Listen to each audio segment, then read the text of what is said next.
Hujan malam itu tidak seperti biasanya. Rintiknya turun deras, disertai hembusan angin yang membuat dedaunan menampar jendela mobil patroli kami. Wiper bekerja keras, tapi jalan di depan tetap buram oleh air dan kabut. Panggilan darurat baru saja masuk ke markas 1 jam lalu. Laporan dari seorang warga yang mengaku mendengar suara gaduh dari rumah tua di ujung Jalan Mawar. Rumah itu sudah lama kosong, tapi malam ini lampu depannya menyala samar.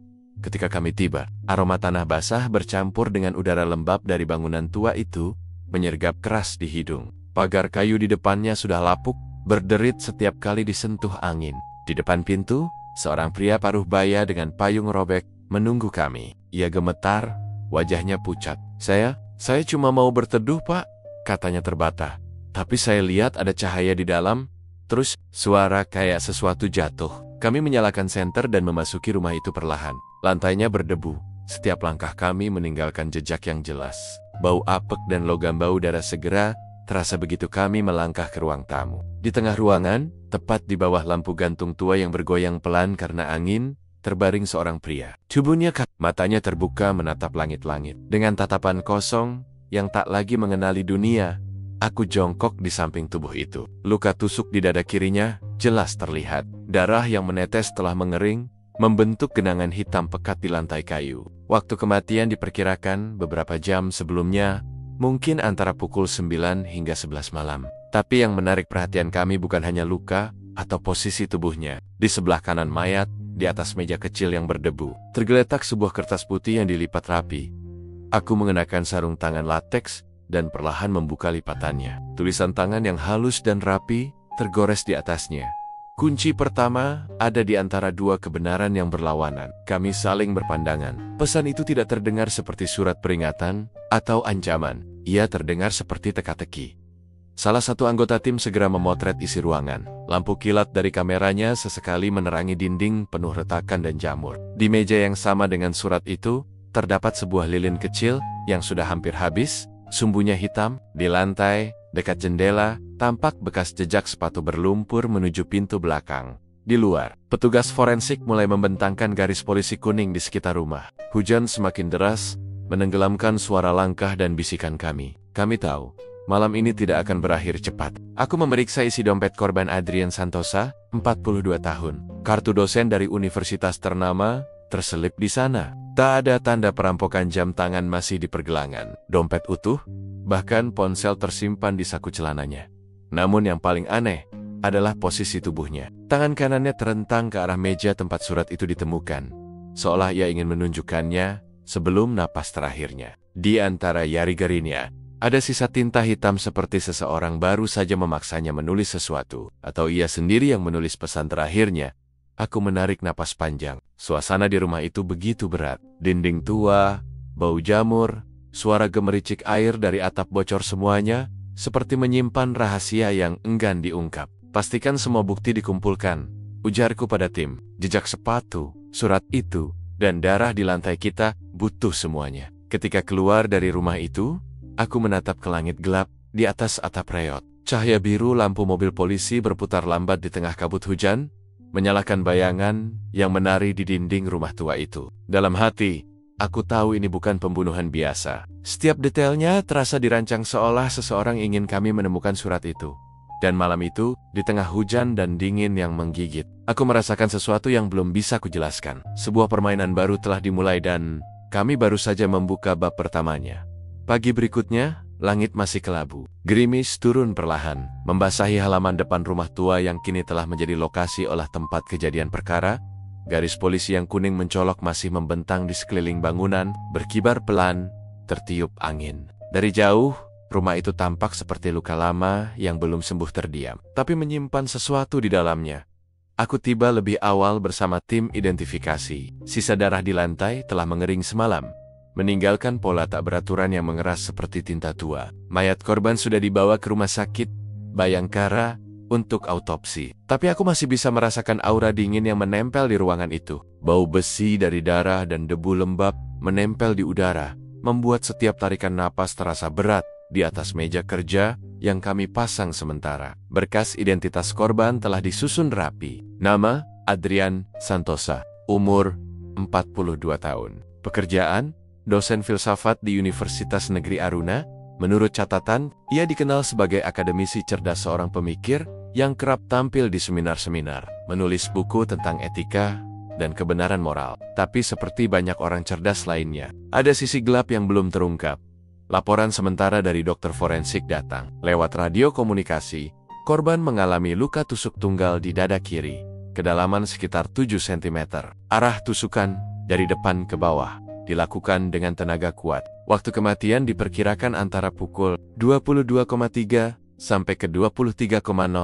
Tidak ada tanda perlawanan, berarti kemungkinan korban mengenal pelaku. Aku menatap jam tangan korban yang kini disimpan dalam plastik bukti. Jarumnya berhenti di jam 22:47 menit, waktu yang sangat mendekati estimasi kematian. Apakah jam itu rusak karena darah? Atau memang sengaja dibuat berhenti di waktu tertentu? Di dunia penyelidikan, tidak ada hal yang benar-benar kebetulan.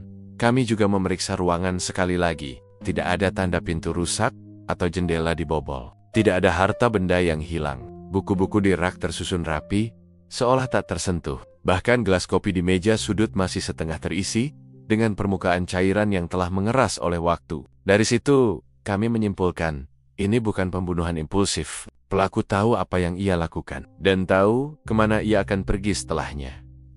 Salah satu anggota tim menemukan noda lumpur di dekat ambang pintu belakang. Pola solnya cukup unik, sepatu kulit dengan lekukan bergaris diagonal, bukan sneakers biasa. Kami mengambil cetakannya untuk diperiksa di laboratorium. Dari arah noda itu, pelaku tampaknya melangkah keluar lewat pintu belakang menuju taman yang penuh ilalang. Tak ada kamera pengawas di sekitar rumah. Rumah itu terlalu tua dan terpencil untuk teknologi semacam itu.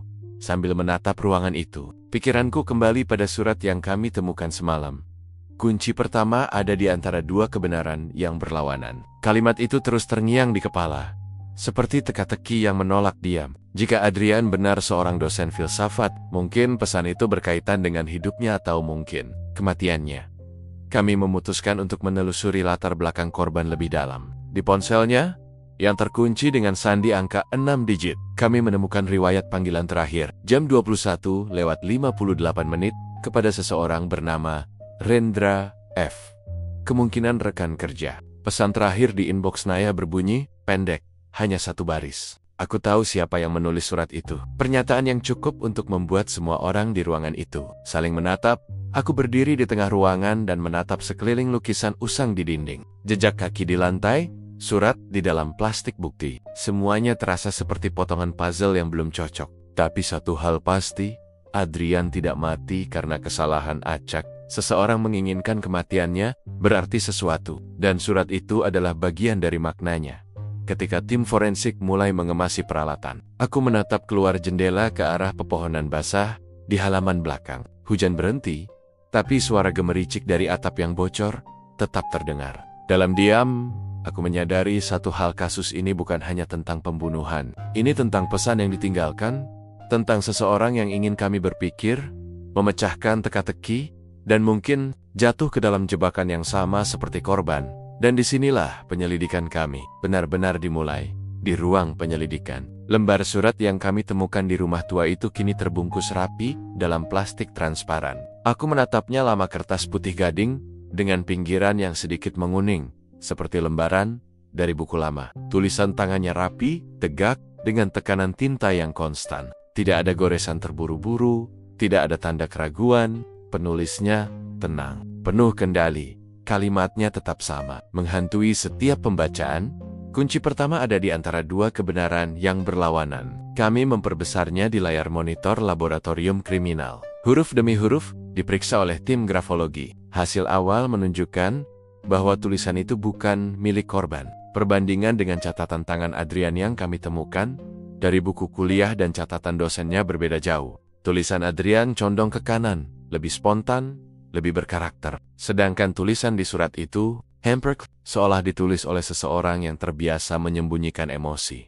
Aku teringat kembali posisi surat itu di tempat kejadian perkara, di atas meja kayu, terletak sejajar dengan tubuh korban. Tidak terselip, tidak terjatuh, tapi diletakkan dengan sengaja. Seolah pelaku tahu persis di mana surat itu harus ditemukan. Kami mulai mencari makna di balik kalimat tersebut. Dua kebenaran yang berlawanan. Sebuah frasa yang, bagi orang awam, hanyalah teka-teki kosong. Tapi bagi seorang dosen filsafat, itu bisa berarti apa saja. Dialektika, paradoks moral, atau bahkan metafora tentang pilihan hidup. Kami menelusuri catatan kuliah Adrian, mencari apakah ia pernah menulis sesuatu yang serupa, dan memang di antara tumpukan kertas fotokopi di ruang kerjanya, kami menemukan selembar catatan dengan tulisan tangannya sendiri. Kebenaran mutlak tidak ada hanya dua kutub yang saling menyangkal, tapi keduanya bisa benar dalam konteksnya. Kalimat itu seolah menjadi cerminan dari surat misterius itu. Tapi pertanyaannya, siapa yang memanfaatkannya untuk membunuh? Di ruang forensik dokumen, seorang analis menemukan detail menarik. Tinta pada surat itu bukan tinta pena biasa. Ia menggunakan tinta hitam pekat berbasis karbon, jenis yang biasanya dipakai untuk kaligrafi atau pena mahal. Dari hasil spektroskopi, tinta tersebut tidak dijual di pasaran umum, melainkan produk impor terbatas. Petunjuk kecil, tapi cukup penting pelaku bukan orang sembarangan. Sementara itu, hasil sidik jari dari permukaan surat nihil. Pelaku tampaknya menggunakan sarung tangan. Tapi, di bagian dalam lipatan surat, tim menemukan residu serbuk halus campuran debu kertas dan sesuatu yang menyerupai serbuk lilin. Dugaan kami, surat itu mungkin disegel dengan lilin, lalu dibuka kembali. Mungkin, oleh korban sendiri, skenario itu membuka kemungkinan baru. Adrian menerima surat itu sebelum ia terbunuh. Mungkin ia membaca pesan itu, mencoba memecahkannya, lalu menyadari siapa pengirimnya. Tapi sebelum sempat mengungkapnya, seseorang datang dan memastikan mulutnya terkunci selamanya. Aku mengingat kembali ruangan di rumah tua itu. Lilin kecil di meja, sumbunya hangus. Apakah korban menyalakannya saat membaca surat itu? Apakah ia menunggu seseorang? Semua detail itu membentuk suasana ritual, bukan sekadar pembunuhan, tapi pertunjukan. Sore itu, aku menatap berkas di mejaku dengan rasa berat. Ada sesuatu yang ganjil di sini. Surat itu bukan ancaman, bukan pula pesan keji. Seperti Anda, sebuah ajakan bagi siapapun yang menemukannya untuk berpikir, mencari, dan masuk lebih dalam ke labirin yang dirancang oleh pelaku. Dan entah kenapa, aku merasa pelaku sedang memperhatikan kami dari jauh, menunggu kami menafsirkan pesan itu dengan cara yang salah. Ketika malam turun, aku masih duduk di ruang kerja, menatap lembar surat itu di bawah lampu putih, hening. Hanya bunyi hujan di luar jendela yang memecah keheningan. Dalam cahaya redup itu, aku sadar satu hal. Surat ini bukan sekadar bukti. Ini adalah awal dari permainan intelektual yang berbahaya. Dan satu langkah salah bisa membuat kami semua menjadi bagian dari teka-tekinya. Hari ketiga setelah penemuan mayat, kantor kami dipenuhi aroma kopi dan kertas lembab. Hujan masih turun di luar, membuat kaca jendela berkabut. Di atas meja briefing, foto-foto korban terpajang. Adrian Santosa, 42 tahun. Dosen filsafat di Universitas Negeri Aruna. Dalam gambar, ia tampak berwibawa, berkacamata bulat tipis, dengan senyum yang kaku. Tapi dalam foto autopsi, senyum itu telah hilang, digantikan oleh dingin yang abadi. Aku mulai menyusun kembali potongan hidupnya, mencoba melihat siapa sebenarnya pria ini. Di kampus, ia dikenal sebagai pemikir keras kepala. Ia punya reputasi sebagai pengajar cerdas, tapi juga arogan. Mahasiswanya banyak yang kagum, tapi tidak sedikit yang membencinya diam-diam. Beberapa menyebutnya manusia paradoks, mampu berbicara tentang moral dan kebenaran sambil mempermalukan orang lain dengan kata-katanya. Sendiri, kami menemui beberapa kolega Adrian di kampus. Di ruang dosen yang penuh aroma buku tua dan kopi instan, suasana berubah tegang ketika namanya disebut. Rendra, rekan sejawat yang paling dekat dengannya, berbicara pelan. Adrian bukan orang jahat, katanya. Tapi dia selalu merasa paling benar. Kadang, kebenarannya itu menyakiti orang lain tanpa ia sadari. Pernyataan itu sederhana, tapi syarat makna. Ketika kami menelusuri catatan akademiknya, kami menemukan sejumlah keluhan dari mahasiswa, tuduhan pelecehan verbal, manipulasi nilai, bahkan rumor tentang hubungan gelap dengan seorang mahasiswi bernama Laras. Tak ada yang terbukti secara hukum, tapi gosip itu menempel erat seperti bayangan. Di rumahnya, kami menemukan bukti kehidupan yang teratur tapi sunyi. Ruang kerjanya rapi, setiap buku disusun berdasarkan penulis dan tahun terbit. Di meja, tumpukan makalah mahasiswa menunggu dinilai. Dan di laci bawah, terdapat album foto lama. Di antara foto-foto itu, satu menarik perhatian. Adrian berdiri di depan kelas, tersenyum tipis. Sementara di barisan depan, tampak seorang wanita muda yang menatapnya dengan ekspresi sulit dijelaskan, antara kagum dan cemas. Di balik foto itu, Tertulis, kebenaran tak selalu jujur. Kalimat itu mengingatkanku pada surat di tempat kejadian perkara. Seolah seseorang sedang menyalin caranya berpikir, mengubahnya menjadi permainan mematikan. Dari laporan keuangan, kami juga menemukan transfer besar ke rekening tak dikenal dilakukan sebulan sebelum kematian. Jumlahnya cukup signifikan, 150 juta rupiah. Tidak ada keterangan jelas, hanya catatan transfer manual. Uang itu bisa jadi pembayaran atau tebusan diam. Kami mendatangi rumah istri korban, Ratna Wulandari, yang kini tinggal bersama anak mereka di daerah Cipayung. Ia tampak lelah, matanya sembab. Dari wahannya, tampak jelas bahwa hubungan mereka telah lama retak. Adrian, orang yang sulit, katanya lirih. Dia mencintai pikirannya sendiri lebih dari siapapun. Tapi saya tak menyangka dia akan mati seperti ini. Ia menatapku lama sebelum menambahkan. Beberapa bulan terakhir, dia sering menerima surat. Tidak pakai nama pengirim. Kadang dia baca, kadang langsung dibakar. Saya tidak tahu isinya. Tapi setelah itu, dia selalu gelisah. Keterangan itu membuat napasku tercekat. Surat. Jadi, bukan hanya satu. Korban mungkin sudah menerima beberapa pesan misterius sebelum akhirnya tewas. Surat terakhir di tempat kejadian perkara bisa jadi puncak dari rangkaian peringatan yang ia abaikan sore itu. Ketika aku kembali ke kantor, pikiran ini berputar tanpa henti. Adrian bukan korban kebetulan. Hidupnya penuh dengan perselisihan, ego, dan rahasia yang belum selesai. Seseorang di lingkaran hidupnya menyimpan amarah dan menggunakan kebenaran yang selalu ia banggakan. Sebagai senjata untuk mengakhirinya, aku menatap papan investigasi di ruang kerja. Di tengah-tengahnya, foto Adrian terpaku dengan jarum merah. Di sekelilingnya, benang-benang menghubungkan nama-nama Rendra, Laras, Ratna, dan seseorang tak dikenal yang menerima uang itu. Setiap benang adalah jalur menuju motif, dan setiap motif menyembunyikan kemungkinan teka-teki baru. Kasus ini mulai terasa seperti cermin. Semakin kami mencoba memahami korban, semakin kami melihat bayangan pelakunya di balik dirinya sendiri. Dan aku mulai menyadari, mungkin pembunuhan ini bukan tentang kebencian, tapi tentang pelajaran yang ingin disampaikan dengan cara paling ekstrem. Hari keempat penyelidikan, kantor masih sepi ketika aku tiba pagi itu, membawa berkas hasil penggeledahan rumah korban yang dikirim tim semalam. Di antara tumpukan barang bukti, ponsel, surat-surat, dan beberapa buku, ada satu benda yang langsung menarik perhatian. Sebuah buku harian berkulit coklat tua, tebal, dengan tepi halamannya mulai menguning. Di sampul depannya hanya terukir inisial sederhana.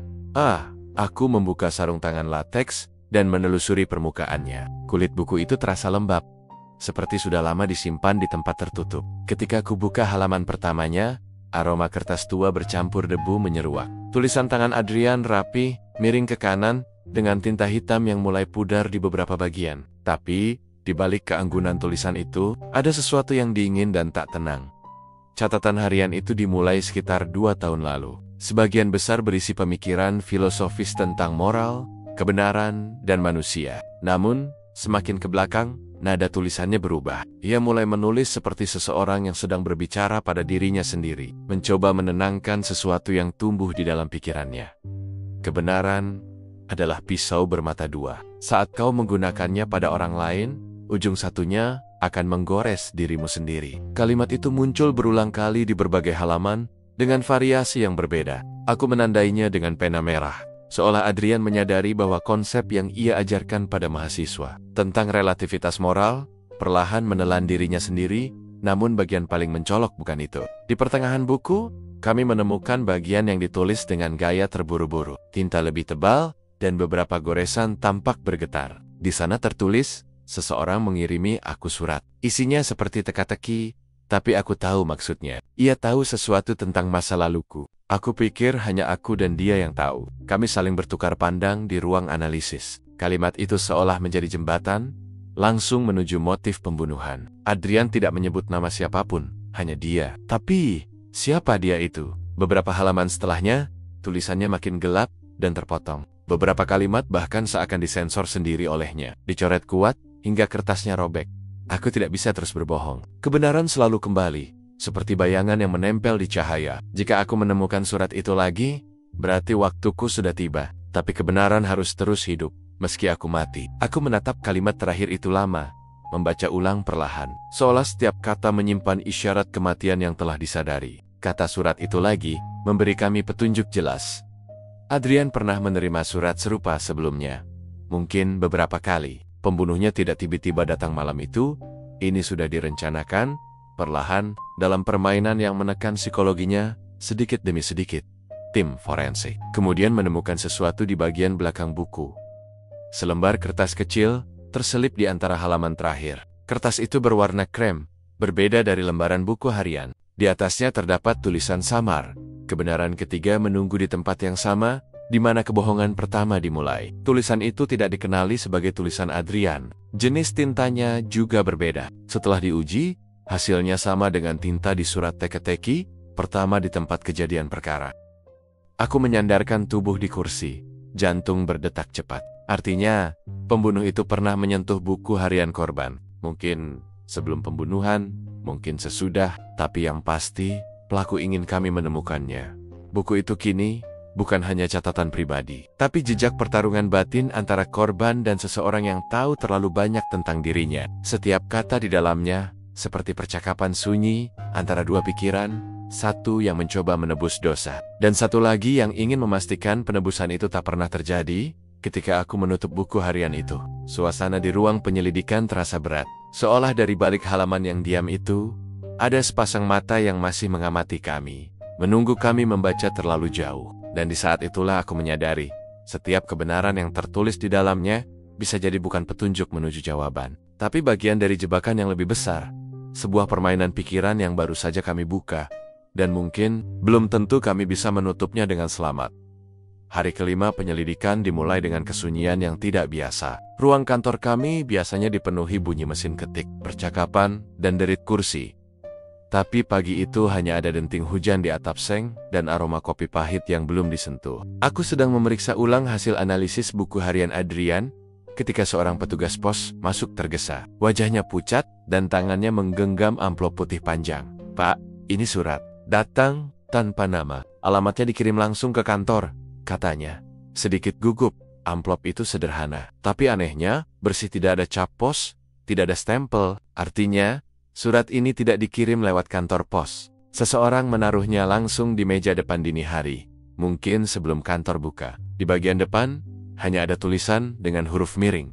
Untuk penyelidik kasus Adrian Santosa. Aku memakai sarung tangan lateks, dan perlahan membuka lipatan kertas di dalamnya. Tulisan di dalamnya langsung membuat ruangan terasa dingin. Kebenaran kedua bersembunyi di tempat di mana pikiran berhenti dan kesunyian berbicara. Sama seperti surat pertama, tulisan tangan rapi, tinta hitam tebal, tekanan halus, tidak ada keraguan sedikit pun. Aku bisa merasakan ironi dingin di balik kata-kata itu. Seolah si penulis menulis dengan ketenangan seorang guru yang sedang menguji muridnya. Kami segera melakukan analisis awal. Jenis kertas, pola lipatan, hingga partikel debu di dalam amplop, semuanya identik dengan surat pertama. Tak ada sidik jari, tak ada DNA, hanya aroma samar seperti wangi buku tua dan lilin yang baru dipadamkan. Itu cukup untuk membuat bulu kuduk meremang. Namun kali ini, isi surat memberikan arah, tempat di mana pikiran berhenti dan kesunyian berbicara. Kata-kata itu terdengar seperti metafora atau petunjuk lokasi. Kami berpikir keras. Dan hampir bersamaan, dua anggota tim saling berpandangan. Perpustakaan kampus, tempat di mana korban biasa menghabiskan waktu berjam-jam sendirian. Tempat di mana ia menulis, berpikir, dan mungkin menyembunyikan sesuatu. Sore itu, kami berangkat ke Universitas Negeri Aruna. Gedung perpustakaan utama berdiri sunyi di antara pepohonan hujan. Lampu-lampu redup berkelap-kelip di balik jendela besar yang berembun. Begitu aroma kertas lembab dan kayu tua langsung memenuhi paru-paru. Bau khas tempat yang menyimpan ribuan ingatan dalam diam. Pustakawan yang bertugas malam itu, seorang wanita tua bernama Bu Ratih, mengenal korban dengan baik. Pak Adrian sering datang sendirian, katanya lirih. Biasanya di lantai 2, pojok kanan, tempat yang sepi. Katanya, di situ ia bisa mendengar pikirannya sendiri. Kalimat itu membuatku terdiam. Kesunyian berbicara, tepat seperti isi surat. Kami menyusuri tangga kayu yang berderit setiap langkah. Di lantai 2, hanya ada satu meja panjang di dekat jendela, dengan tumpukan buku filsafat berdebu. Salah satunya, Paradoks Kebenaran, tampak sedikit menonjol dari rak. Aku menariknya perlahan, dan benar saja di balik sampulnya terselip selembar foto. Foto itu memperlihatkan Adrian berdiri di taman kampus, bersama seorang wanita muda. Wanita itu menatapnya dengan ekspresi yang ambigu, setengah kagum, setengah takut. Di belakang foto, ada tulisan tangan dengan tinta yang sama seperti di surat-surat itu. Kebenaran bukan milik siapapun. Tanganku bergetar pelan. Kami baru saja menemukan penghubung antara surat, korban, dan seseorang lain yang mungkin menjadi kunci dari semua ini. Aku memotret lokasi dan menandai setiap posisi benda. Di meja yang sama, kami menemukan sisa abu lilin kecil persis seperti di tempat kejadian perkara rumah tua. Pola yang berulang, simbol yang sama. Seseorang sedang meninggalkan jejak seperti penulis yang menandai bab dalam buku yang ia tulis sendiri. Ketika kami keluar dari perpustakaan malam itu, gerimis turun lagi. Langit di atas kampus tampak kelabu dan sunyi, seperti ikut menyimpan rahasia yang baru setengah terbuka. Aku menatap amplop kedua yang kini terbungkus plastik bukti di tanganku. Di benakku, hanya ada satu pikiran. Pelaku ini bukan sekadar pembunuh. Ia adalah seseorang yang bermain-main dengan kebenaran seperti teka-teki logika. Dan kami, entah suka atau tidak, telah menjadi bagian dari permainan itu. Permainan yang tampaknya baru saja naik ke babak berikutnya. Hujan belum juga reda ketika kami kembali ke perpustakaan keesokan paginya. Lantai marmer di lobi masih basah, memantulkan cahaya lampu yang redup seperti genangan waktu yang beku. Bau lembab kertas tua kembali menyergap hidungku, bercampur dengan aroma logam dari sarung tangan lateks yang baru kupakai. Kami datang bukan lagi sebagai pencari petunjuk biasa, tapi sebagai pemburu yang tahu ada sesuatu yang lebih besar tersembunyi di balik tumpukan buku itu. Bagian yang kami tandai semalam telah dipasangi garis polisi. Meja kayu tua di pojok kanan lantai 2 itu kini tampak seperti altar sunyi yang menyimpan sese kehadiran seseorang. Di atasnya, foto Adrian dan wanita misterius masih terbungkus plastik bukti. Tapi ada sesuatu yang belum sempat kami periksa rak buku di belakangnya. Rak itu tampak tidak terlalu istimewa pada pandangan pertama. Hanya barisan buku filsafat dan jurnal akademik yang jarang disentuh. Tapi ketika kuperhatikan lebih dekat, satu hal menarik perhatianku. Lapisan debunya tidak merata. Bagian tengah rak tampak lebih bersih, seperti baru saja disentuh seseorang. Aku menurunkan beberapa buku, dan di baliknya ada celah kecil di dinding belakang cukup untuk menyembunyikan sesuatu tipis. Ku keluarkan senter kecil dari saku. Sinar kuningnya menembus gelap di balik rak, memperlihatkan sudut sempit berisi kepingan kertas lusuh yang terlipat rapi. Saat ku buka lipatannya, napasku tercekat. Itu bukan halaman buku biasa itu. Sobekan dari peta kota Aruna, dengan tanda lingkaran merah di satu titik. Gudang 17, Pelabuhan Timur. Aku segera memanggil rekan tim forensik. Mereka memeriksa permukaan kertas dengan hati-hati sidik jari nihil. Tapi di pojoknya, ada noda lilin yang sama seperti pada surat-surat sebelumnya. Semua benang mulai mengarah ke satu simbol yang berulang. Lilin, kesunyian, dan teka-teki yang tertulis seolah dari seseorang yang menganggap pembunuhan ini sebagai bentuk pesan, sementara tim forensik bekerja. Aku berbincang lagi dengan Bu Ratih, pustakawan tua itu. Ia memandang rak itu lama sekali sebelum akhirnya berkata pelan, "Saya ingat, Pak Adrian pernah datang bersama seorang perempuan. Mungkin setahun lalu. Mereka duduk di meja itu lama sekali, berdebat soal sesuatu. Setelah itu, perempuan itu tak pernah datang lagi. Apakah Anda tahu namanya?" Tanyaku. "Tidak, tapi saya ingat dia sering meminjam buku tentang psikologi komunikasi dan manipulasi pikiran." Kata-kata itu membuat pikiranku langsung berputar. Kami menelusuri arsip peminjaman digital perpustakaan. Butuh waktu setengah jam sebelum kami menemukannya. Nama Laras Widyastuti, mahasiswi psikologi tingkat akhir, tercatat terakhir kali masuk ke perpustakaan 2 minggu sebelum Adrian ditemukan tewas. Semua mulai mengerucut. Laras bisa jadi sosok wanita dalam foto itu, dan mungkin juga pengirim surat. Tapi mengapa ia kembali bermain dengan teka-teki seperti ini? Sebelum meninggalkan lokasi, aku menatap kembali ke meja kayu itu. Ada sesuatu yang mengganggu pikiranku sejak awal. Goresan samar di permukaan meja, tertutup debu tipis. Aku mengusapnya perlahan, dan tulisan samar mulai tampak di bawah cahaya. Cahaya ketiga akan menunjukkan arah. Tulisan itu dibuat dengan ujung logam. Mungkin pena tanpa tinta. Siapapun yang menulisnya tahu bahwa pesan itu tidak akan langsung terlihat. Aku mengabadikannya dengan kamera, lalu menatap foto itu di layar. Goresan tersebut serupa dengan huruf-huruf dalam surat pertama dan kedua, tekanan lembut namun pasti. Khas tangan yang terlatih menulis dengan ketenangan ekstrem. Malamnya, ketika aku duduk di ruang penyelidikan dan menatap dinding penuh bukti foto, surat, peta, dan catatan aku merasakan sesuatu yang berbeda. Semua petunjuk ini bukan acak, setiap kata, setiap benda, bahkan lokasi, seolah disusun seperti bab dalam buku yang harus dibaca dengan urutan tertentu. Surat pertama membawa kami ke rumah korban, surat kedua ke perpustakaan, dan kini, sobekan peta dengan tanda merah mengarahkan kami ke pelabuhan timur. Aku menutup berkas dengan hati-hati. Di luar, angin malam meniup tirai kantor, membawa aroma asin laut dari kejauhan. Aku tahu perjalanan ke gudang 17 bukan hanya tentang menemukan bukti baru. Mungkin di sanalah kami akhirnya akan berhadapan langsung dengan sosok di balik surat-surat ini. Seseorang yang tidak hanya membunuh, tapi mengarahkan kami untuk memahami alasan di balik kematian itu. Dan malam itu, untuk pertama kalinya, aku merasakan sesuatu yang jarang muncul dalam penyelidikan. Ketakutan yang halus bukan karena bahaya, tapi karena kesadaran bahwa pelaku seolah tahu setiap langkah kami dan mungkin sedang menunggu kami di tujuan berikutnya. Angin laut malam itu membawa aroma asin yang tajam, bercampur dengan bau solar dan karat besi dari kapel-kapel tua yang berlabuh di dermaga. Lampu-lampu pelabuhan berkelap-kelip, menembus kabut tipis yang menggantung rendah di atas permukaan air. Aku dan tim tiba di lokasi sekitar pukul 11 malam waktu, di mana aktivitas pelabuhan sudah mereda, dan hanya suara ombak yang sesekali memecah kesunyian. Gudang 17 berdiri di ujung paling sepi. Bangunannya sudah tua dan kusam, cat dindingnya mengelupas seperti sisik ikan yang mati. Nomor 17 di pintu besi tampak pudar, hanya tersisa bekas cat putih yang nyaris hilang. Kami berhenti beberapa meter dari sana. Lampu senter kami menyorot ke arah pintu besar yang terkunci, gembok tebal berkarat. Aku memerintahkan 2 anggota untuk mengepung sisi kiri dan kanan. Sementara teknisi forensik bersiap dengan alat pembuka kunci. Udara di sekitar terasa dingin lembab, dan entah mengapa ada perasaan tak nyaman yang mengendap di dada seolah tempat itu menyimpan sesuatu yang lebih dari sekadar bukti.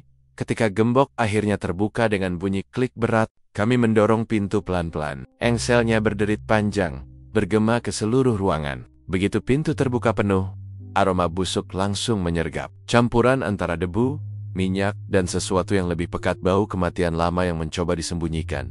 Kami menyalakan lampu senter. Di dalam, cahaya menembus lapisan debu yang berterbangan, memperlihatkan tumpukan peti kayu tua, drum besi, dan alat berat yang sudah lama tak digunakan. Tapi di tengah gudang itu, berdiri meja kecil dengan 1 lilin yang telah padam, dan di atasnya sebuah amplop putih.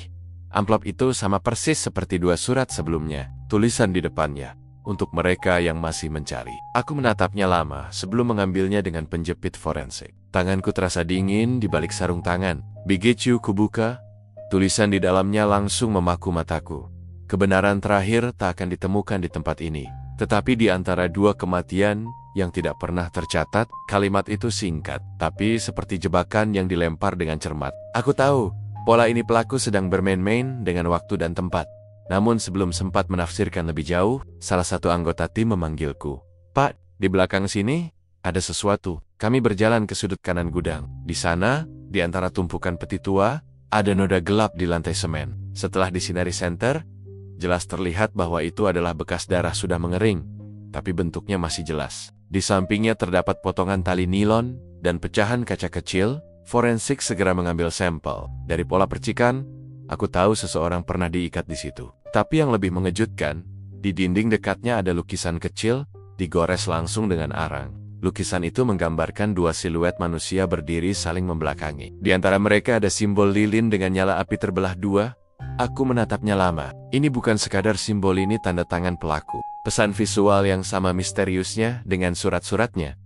Kami memeriksa seluruh gudang selama hampir 1 jam. Di bawah tumpukan kayu, ditemukan sebuah buku catatan kecil, sampulnya rusak. Tapi di dalamnya ada tulisan tangan yang berbeda dari surat-surat misterius tadi. Catatan itu milik Laras Widyastuti. Ia menulis tentang eksperimen psikologis antara guru dan murid, tentang uji batas kebenaran dan rasa bersalah, dan tentang pengamatan terhadap Adrian. Semakin kubaca, semakin jelas, Laras bukan sekadar saksi. Ia terlibat jauh lebih dalam. Namun catatan itu berakhir mendadak di halaman ke-37. Dengan kalimat, "Dia tahu aku mengawasinya." Setelah itu kosong, tak ada halaman lanjutan.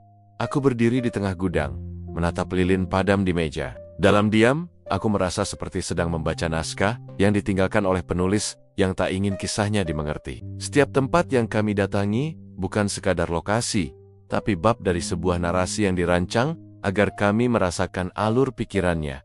Ketika kami keluar dari gudang 17, fajar hampir menyingsing di ufuk timur. Langit berwarna abu keperakan, dan suara kapal mulai terdengar dari kejauhan. Tapi dalam pikiranku, hanya ada satu hal yang terus terngiang, 2 kematian yang tidak pernah tercatat. Kalimat itu bukan sekadar teka-teki, itu ancaman tersembunyi. Dan aku mulai curiga, mungkin salah satu dari 2 kematian itu belum terjadi.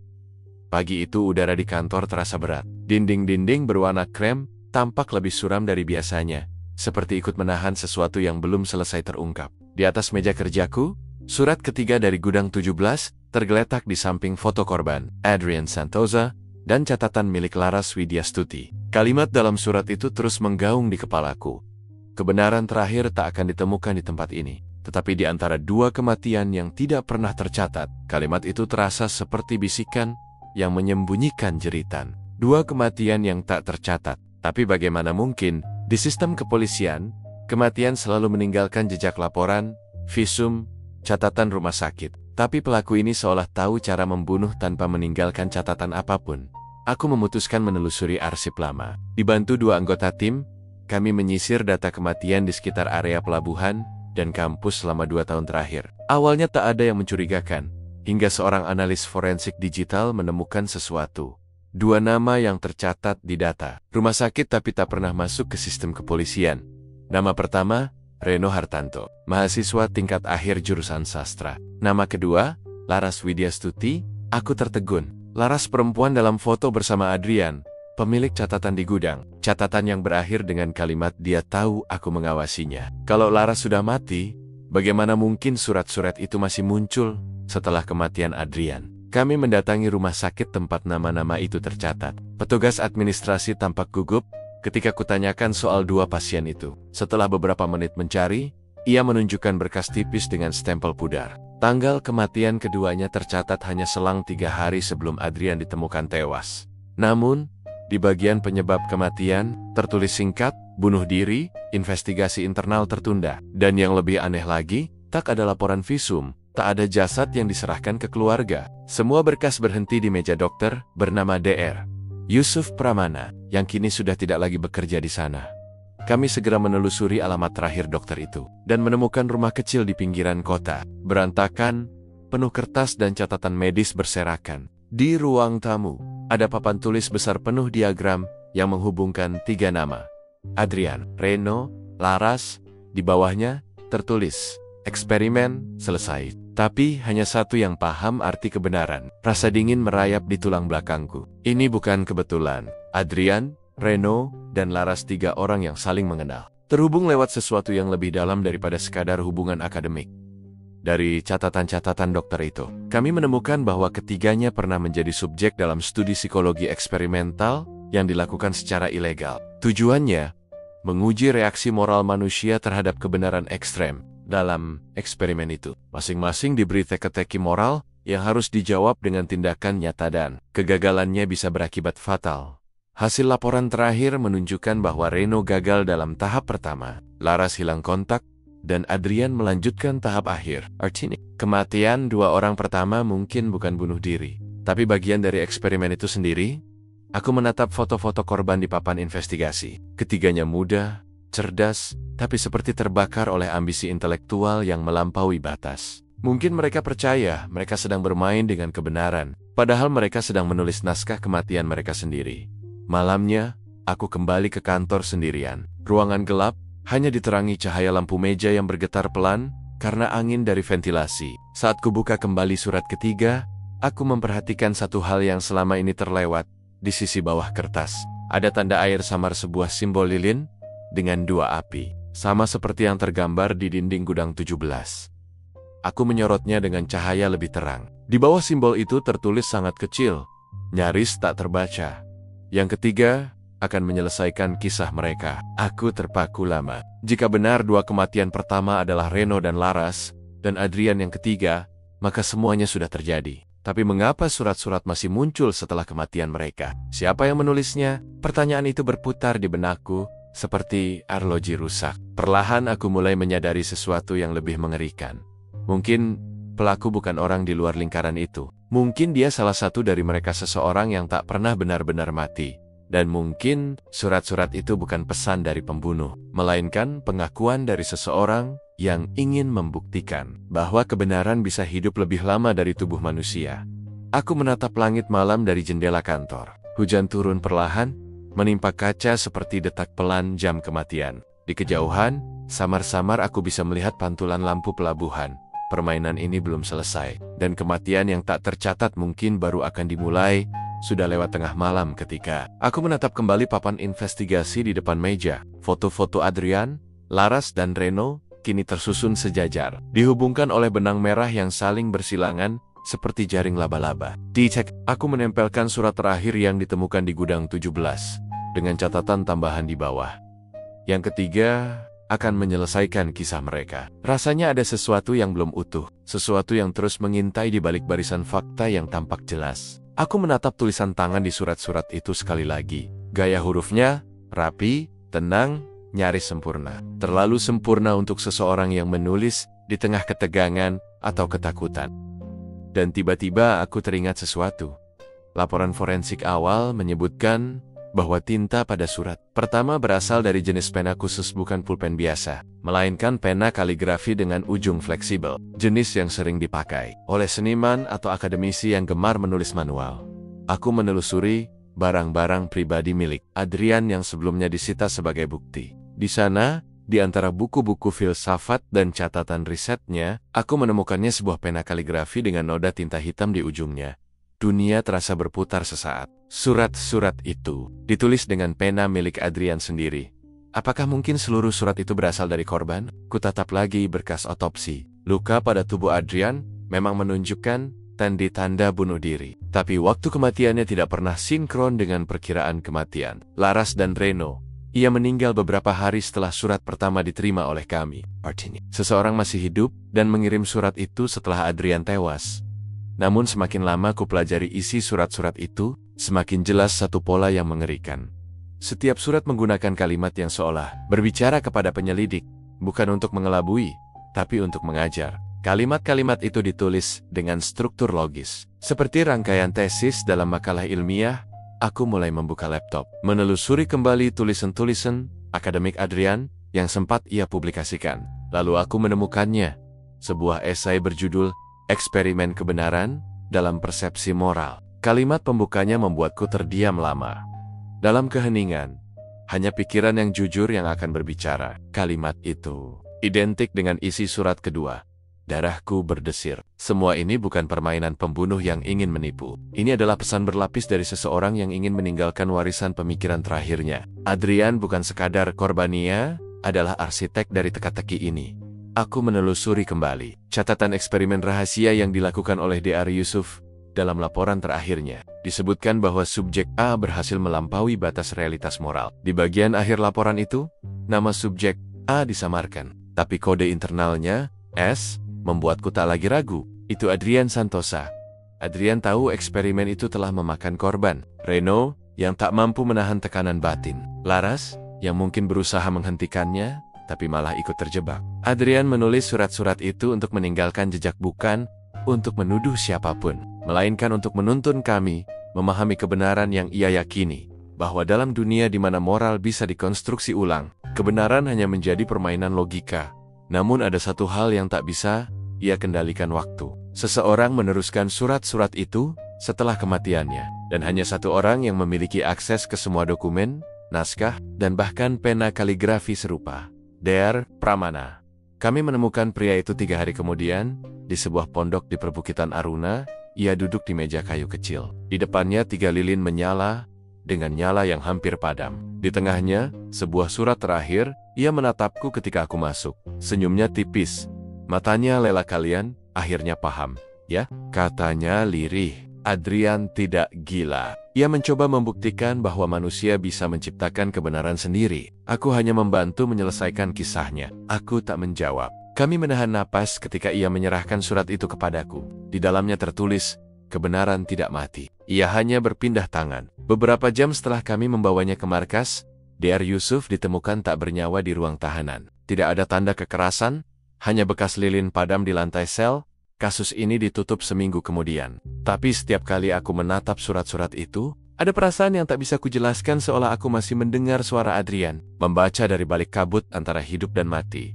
Mungkin benar. Seperti kata-katanya sendiri, kebenaran tak akan pernah ditemukan. Hanya dipahami oleh mereka yang berani kehilangan segalanya untuk mencarinya. Dan kami, tanpa sadar, telah menjadi bagian dari eksperimennya yang terakhir.